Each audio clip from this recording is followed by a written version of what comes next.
Step out the front door into a fog where no one notices the contrast of white on white. Saturday, February 6, 2010.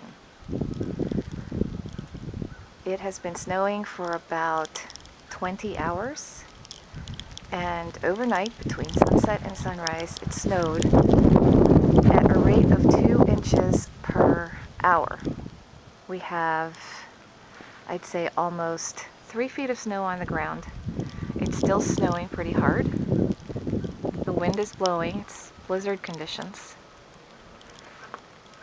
This is sure to be one of the most memorable and biggest storms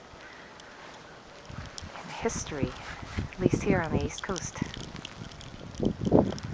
So beautiful though. It'd be nice if it could stay like this forever and nobody touches it.